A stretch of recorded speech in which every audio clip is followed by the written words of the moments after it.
Welcome to another edition of the Ian Cameron's Football Frenzy Show. Ian Cameron with you, and it is a solo show this week. Just yours truly. We figured we won't bring a guest on this week. There's only 3 CFL games. This is your CFL Week 13 Labor Day Classic, Labor Day Rivalry Weekend edition of the show. This is always a fun weekend in the CFL when you talk Labor Day weekend and these traditional annual rivalry matchups that take place every weekend on Labor Day. And it really is the sign of the season becoming, getting to that second half of the season. And now this is when we really start to see teams make that playoff push. And still that often we find this is that time of year where teams that maybe have not played great from June until late August here start to make a move and start to put things together, start to play their best football. And we could see that from a bunch of teams. And I know there are 3 teams on a bye week this week, as of course we only have 3 games this week. All of them are the traditional annual Labor Day weekend rivalry games that we have seen for decades here in the CFL. But as we always do, we will start talking about the bye week teams. And we will begin with the BC Lions. And let's hope they fucking use the bye week to fix the defense, because what I saw from the BC Lions on defense against the Toronto Argonauts last week was not just bad. It was horrific. It was everything. The pass rush against Nick Arbuckle was not there. The ability to stop the run wasn't great. And more importantly, the secondary was just shredded repeatedly. Breakdowns, busts in coverage. It was the full gamut for the BC Lions on defense. And it's been overall, when you really take away the win against Montreal a few weeks ago, when Montreal ended up seeing Caleb Evans get injured in that game, and he was the 3rd quarterback on the roster, down to their 4th quarterback on the roster when that game ended with James Morgan. I don't think you could have ever looked at that and said, well, BC's defense is back now. Well, no. Clearly last week against Toronto, in that pathetic performance against the Argos, they're not back on defense. They're not. They played someone that could move the football, a team that's able to put up points, and we saw what happened.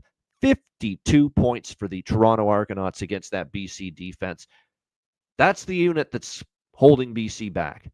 It really is. I mean, they've got pretty good special teams. Their offense isn't an issue, at least not lately. Nathan Rourke has played well. They have to fix the defense. I know Lions fans on the West Coast, they want Mike Benevides' head on a spit. They want him out. They want him gone. And it's hard to argue against that right now. I don't think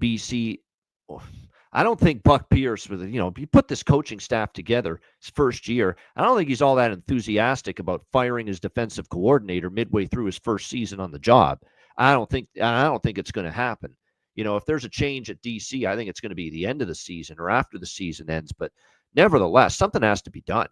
You just cannot hemorrhage the points, and you cannot give up the big plays in bunches to the extent that the BC Lions are. You just can't do it. I mean, look at this BC team on defense. It's been big points and big plays. Pretty much every recent game where they've played a competent, above-average CFL defense, we have seen the BC Lions struggle and get picked apart on that side of the football. Hamilton put up 38 and 37 points in 2 games against BC. We know the 52 points that the Argos scored last week. 37 points for Trevor Harris and the Riders against this BC defense. That was a loss as well. Their only good defensive effort, right now, looking back on it, was Trey Ford in week 6 against Edmonton, where they won 32-14. They faced Montreal twice without Davis Alexander. They gave up 18 and 20 points. And then even before those two, the first Montreal game where they won 21-20. And again, they didn't have to face Davis Alexander. That was an MBT game for the Alouettes. Bethel Thompson was at quarterback. And then before that, they gave up 37 to Saskatchewan and Trevor Harris, 27 and 34 in losses to Winnipeg. And then, of course, they faced Edmonton again at the beginning of the season and only gave up 14 points back when Trey Ford was still the quarterback. So against a good offense, a really good offense in this league, they've been ripped apart in every single situation. So that's what's got to get fixed. And if BC doesn't fix it, and Matthew Betts, where the hell is he? I mean, he had 3 sacks going into last week. Pass rush just hasn't been good enough. Tehema, what's he been doing? Covington, where are these guys that have to get to the quarterback that are here on this football team to give the BC Lions a pass rush? We're not seeing good enough results. We'll see if the bye week fixes it for BC. Montreal, what more can you say at this point? They can't win without Davis Alexander. I hate to make it sound like it's a one trick pony here, or they're a one player team. But boy, oh boy, I mean, the results don't lie.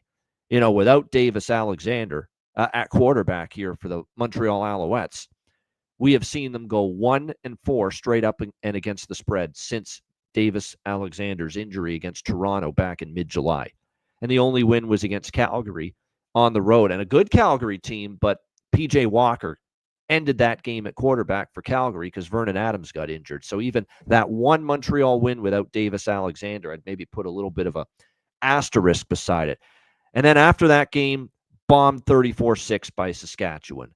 Blow a lead to Edmonton and lose 23-22 as Cody Fajardo revenge is realized. Blown out at BC 36-18, and really didn't feel like they were in the game last week against Winnipeg. 26-13, they lose to the Blue Bombers. And again, they've been down to McLeod Bethel-Thompson, Caleb Evans, and now James Morgan at quarterback during this time. And I don't know where Montreal turns to. Like, first of all, we have to find out if Davis Alexander is going to be back after the bye week next week, and that's going to be the big question. Will he be back for when they play Hamilton next Saturday after the bye week? Would be awful timing for my Ticats if that's the game for Davis Alexander to come back. But I don't even think it's a for sure thing he'll be back next week. Like I think the thought all along was it would be mid-September, late September that he would be back. So I don't think even after the bye week it's a given he'll be back. Obviously, I'm waiting on this news because I know I'm on board with this line of thinking. Right before Davis Alexander returns at quarterback, I'm going to be jumping on Montreal to win the Grey Cup. Because I know, the record's not great, but they play in a really bad division, two really bad teams, Ottawa and Toronto. Montreal's still 5-6. They're going to make the playoffs, and they're probably going to finish second. Hell, if Davis Alexander comes back in the next couple of weeks, they could still overtake Hamilton and win the division. I'm not kidding. So I think people are jumping the gun that Montreal's, suddenly out of contention. They're not out of contention. They get Davis Alexander back. It's going to make a world of difference. They get some of their injuries on defense back. It's going to help. They get Tyson Philpott and Austin Mack. Arguably their two top receivers back. That's going to help. That's what they need. They just need to get back to health. And more importantly, above all else, they need Davis Alexander on the field. Because this guy is still not lost a game as a starting quarterback in the CFL, Davis Alexander. So, like I said, that's what it boils down to. You give me a healthy Montreal team, you give me Davis Alexander playing at quarterback, you got a team that can win the East, you got a team that can be in the Grey Cup, you got a team that maybe even could win the Grey Cup. I mean, this notion that Montreal is just, done and they can't salvage this season is absolutely absurd. Davis Alexander was playing like a most outstanding player candidate before his injury. That's how good he was. He wasn't good, not good, great. He played great at quarterback for this team before his injury. So I think that's what it boils down to. I think there's a very good team still with Montreal in there some way. They just need their quarterback, who is not even close, by far better than everyone else, every other quarterback on that roster. They need him back. They need the defense to get healthy, and they need, a full complement of receivers. If that happens, I say look out for the Montreal Alouettes down the stretch. Ottawa, I can't say the same thing. What's Drew Brown's health status? Obviously, we saw them lose to Edmonton last week with Dustin Crum at quarterback. They're just limited with what they can do on offense with Dustin Crum. He's not a great pocket passer. It's an RPO run-heavy system, and I think teams are onto that when they play Ottawa with Dustin Crum. So, like I said, they I don't think they can go far without Drew Brown. And you could argue their defense has been kind of disappointing as well, Ottawa. I think people expected the defense to be pretty solid. I'm not seeing a good defense right now. Yeah, they gave up 11 points in a win to Calgary with P.J. Walker at quarterback. Big whoop-de-doo. They gave up 30 points to Hamilton the week before that. The games, they give up 42. Now, they beat Toronto, but they still gave up 42 points in that game to the Argos. And then they give up 30s back-to-back weeks to Winnipeg and Edmonton in a pair of losses. If you're going to give up 30-plus points in the majority of your games, you're not going to give yourself a great chance to win. So to me, the Ottawa defense has been a bit disappointing. And when I look at Ottawa, I'd even say Toronto's in a little bit of an upward trajectory right now more than Ottawa. So they look like the last place team in this East Division right now. And of course, from a coaching standpoint, we're not ultimately, brimming with faith that Bob Dice can make the adjustments and corrections and keep this team afloat. So, yeah, a lot of issues right now for this Ottawa team, and we'll see what they look like coming out of the bye. All right, now it's time to talk Week 13. Let's begin with Sunday night, Winnipeg and Saskatchewan. Every Sunday, Labor Day weekend, these two teams play in Saskatchewan, and we got the Riders 5-point home favorites, 51.5 the total in this game.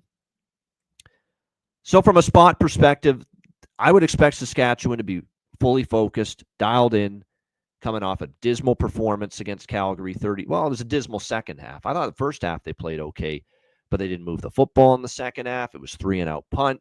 The offensive line struggled. Trevor Harris was under pressure. They didn't run the football the way they're accustomed to, and the defense gave up some big plays to Vernon Adams and the Calgary offense. And it was just a bad second half. I mean, they got shut out. That game was 15-14 at halftime, and they got blanked in the second half by Calgary last week. So they're going to want to bounce back. Rivalry game at home against Winnipeg. But it's tough to lay points in this series, especially when it's Saskatchewan being asked to lay points, because Winnipeg 8-2 straight up, 7-3 against the spread. Last 10 meetings versus Saskatchewan. They've won and covered 3 straight against Saskatchewan. You look at last year in the back-to-back Labor Day weekend plus the Banjo Bowl rematch the following week. We saw Winnipeg win both of those games against Saskatchewan, including the game here in Saskatchewan. Winnipeg was a 2.5-point dog. They won 35-33. In fact, Winnipeg, the last 2 years here in Saskatchewan on Labor Day weekend, they won here last year. And 2 years ago, they lost by 2 in overtime. So they have not made life very easy for Saskatchewan. The last 2 times the Riders have hosted the Bombers at home here on Labor Day weekend. It's take the points or pass for me. And this is someone that's looked to fade Winnipeg more often than not this year.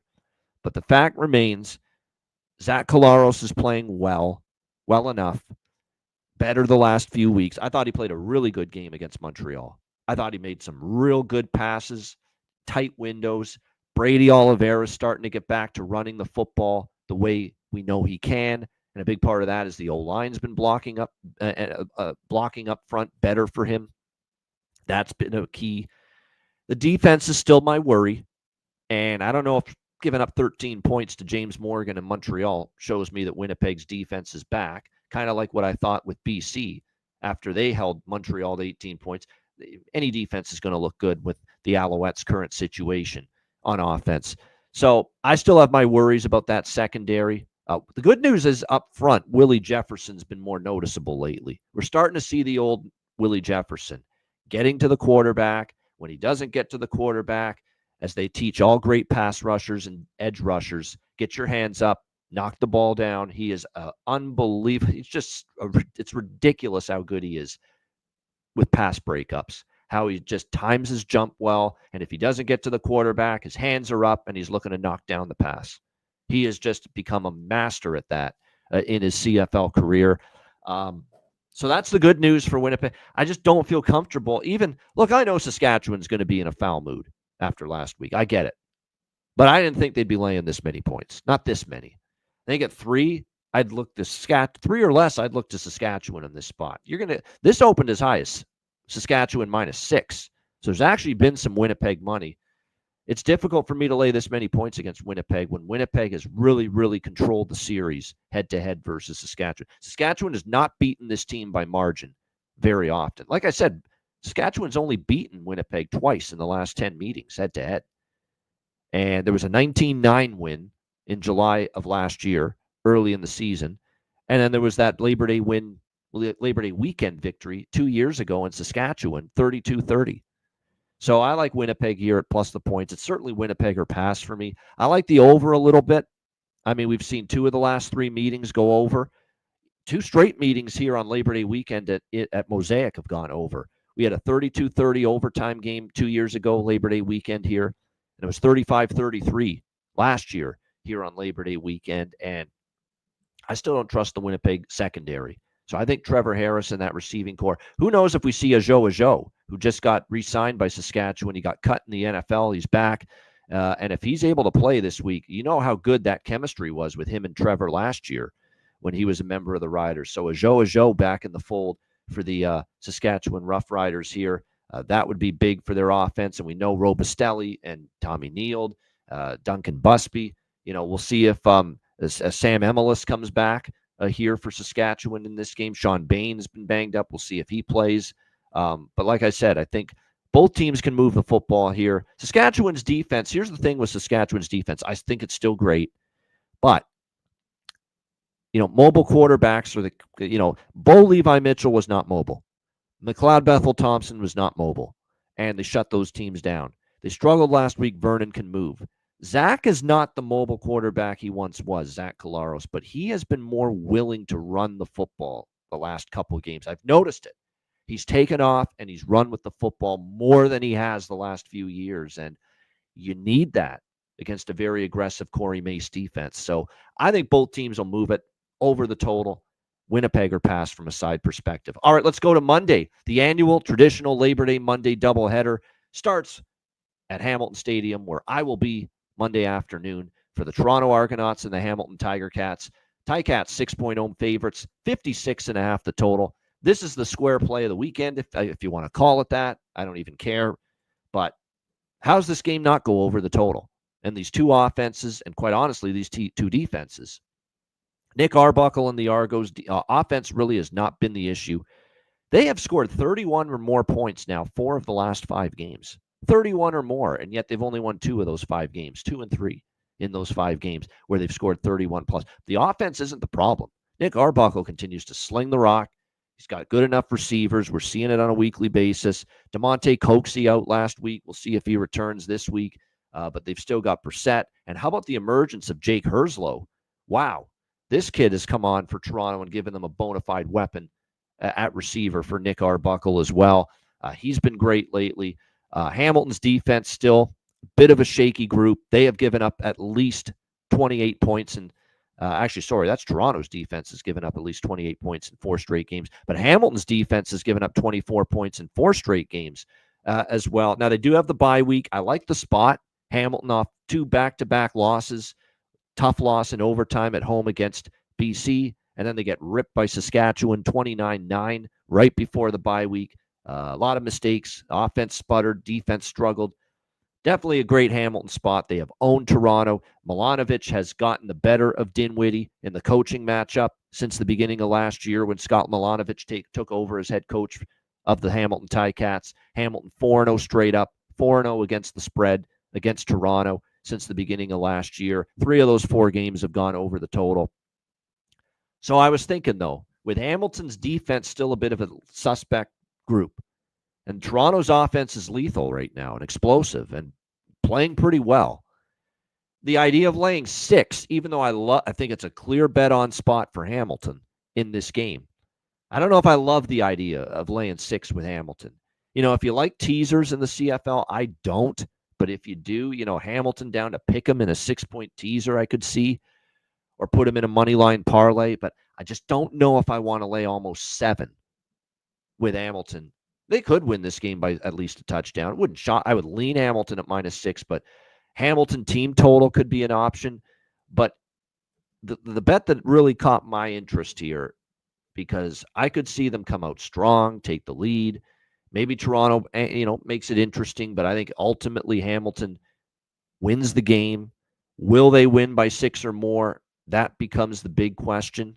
I think they could cover this number and win by 6, 7, 10, 14 points. I don't think it's going to be an utter blowout, but I think they could be a 7-point or double-digit win. But I could also see them escaping with a 3-4-point win and Toronto's offense not going away. So Bet365 has this double result as an option. It's plus 100, even money. Hamilton to lead at halftime and win the game, plus 100. I think that is the best way to take Hamilton here. All they have to do is lead at halftime off the bye week. I think that's a good chance they do. And, of course, win the game. And they've won 4 straight versus Toronto. So I really like that. Again, I lean to the -6 laying it with the Ticats. But, again, back door being open with still a very lethal Argos offense based on what we've seen. I would prefer this route. Double result, Hamilton. Lead at halftime and win the game plus 100. And I like this over. Weather's going to be fine, it looks like, on Monday. Again, 3 of the 4 meetings have gone over. The games that have gone over, the 3 of the 4, the one that stayed under, by the way, there was still 51 points in that game. And then the 3 overs all got over 56.5. The 3 head-to-head meetings since the beginning of last year that went over the total, 59 points, 64 points, and then earlier this year, 89 points between these 2 teams. So, yeah, high total, but high for a reason. I still like it up and over. All right, final game, Edmonton, Calgary. Calgary Stampeders, 7.5-point home favorites, 52 the total. How do we not ride Edmonton again? 5-0 against the spread. That's right, 5-0 against the spread since Cody Fajardo took over as the starting quarterback for this team. It has been fun to watch. 3-point loss at Saskatchewan, 4-point loss to Hamilton in the first 2 games that Cody took over at quarterback, and now 3 straight wins at Montreal, 23-22, home to Toronto, 28-20, and then 30-20 at Ottawa. Now, it's not been a great schedule the last 3 weeks that they've won. Montreal without Davis Alexander and a bunch of injuries. Toronto, not a great defense. Ottawa, not very good. And they faced Ottawa without Drew Brown last week. I get it. And now you're facing one of the top teams in the CFL. Calgary 7-3. Dominant showing last week off the bye week against Saskatchewan, 32-15. Defense completely bottled up Saskatchewan's offense in the second half of that game. But Edmonton's proven to be a feisty team. Let's not forget Hamilton's a solid team, good team. I wouldn't say great team, but they only lost that game by 4. And then at Saskatchewan, I consider them a top team in the CFL, one of the top teams. They only lost by 3. And that offense sputtered most of the game, and yet the defense held them in there. And that's the key for Edmonton during this run as well. Their defense has really started to play better. I still worry about that secondary a little bit. I still think you can throw the football on Edmonton's defense. And, with Vernon Adams and Damian Alford on the other side, that is a matchup that does concern me a little bit. But up front, they've gotten a much better pass rush of late. They've stopped the run. So I don't know if Dedrick Mills for Calgary is going to be able to have a ton of success running the football because the front 7 has played a lot better for Edmonton here in the last few weeks during this win streak. And with Edmonton, again, here's another thing, too, with Edmonton. It's funny because this total's gone up, but I'm not as on board with an over in this game as I am the other 2. And the reason for that is pretty simple. Even though I should point out these Labor Day games in Calgary, the last 3 of the last 4 have been absolute shootouts. 35-20, 35-31, 30 to very high scoring. So series history says you should be betting the over here with Edmonton Calgary on Labor Day. But Edmonton's gone to the under 6 straight games now. 6-0 to the under in their last 6 games. Why? The defense has played better. Pass rush has gotten home. They've gotten off the field on second down more often. And the offense is a ball control, matriculate the football down the field, move the chains, short to intermediate passing, time of possession, eat up the clock. Though that's the kind of offense we're seeing since Cody Fajardo took over. This is not a fast-paced, breakneck speed Edmonton offense. This is just methodically move the football. And when that happens, obviously there's going to be fewer possessions in the football game, and that's when unders can happen. So, and then you factor in Calgary's defense is certainly formidable, and Calgary's gone under 3 of their last 4 games. I'd be careful with the over here. I really would. It feels like this could be maybe a game that could stay under the total. But most of all, I like Edmonton here. Plus 7.5. Calgary, as great as they've been, Let's look at what they've done in the favorites role this year. Favored by 3 against Ottawa. That was that heavy rain and wind game at McMahon Stadium back in June. 3-point favorites. They lost outright to the Ottawa Red Blacks in that game, 20-12. 6.5-point favorites at home at McMahon Stadium against Montreal. They lost that game outright, 23-21. Now, Vernon Adams got injured and left the game late. PJ Walker took over. That certainly helped Montreal's cause, but nevertheless, that's a second straight time Calgary was a home favorite this year, and they lost the game outright. And then the last time they were a home favorite, just a few weeks ago against Winnipeg, 4-point favorites, they were down 17-0 early, and they came all the way back to rescue the victory, but they only won by a 1 point, 28-27, never sniffed a point spread cover in that game. 0-3 against the spread as favorites, Calgary. And all 3 of those games, they were home favorites. So they have not covered a point spread in this role as a home favorite this season. And now they're welcoming in Edmonton here, playing great. I'm on Edmonton here. It's that simple. I think it's a competitive game. I'm on the plus points with the Elks. I could see this being a game where Calgary does win, but I think it's going to be a battle for them to do so here in this game. And Edmonton, believe it or not, has not only covered, they've covered 3 of the last 4 head-to-head, but they have beaten Calgary 4 straight up. 4 in a row straight up. Edmonton has beaten Calgary. They lost on Labor Day last year in Calgary, 35-31, but it was a close game. They lost by 4. And then they've beaten Calgary in every game since then. Very impressively. That was 2 years ago. They lost to Calgary on Labor Day, 35-31 in Calgary. Then they won the rematch in Edmonton the next week, 25-23. Last year, and it was not a good year for Edmonton, but last year they went through, and it wasn't a good year for Calgary either, obviously, but still, Edmonton went 3-0 last year, straight up and against the spread against Calgary. So, too many points here. I like Edmonton here, plus the points. All right, that's a wrap.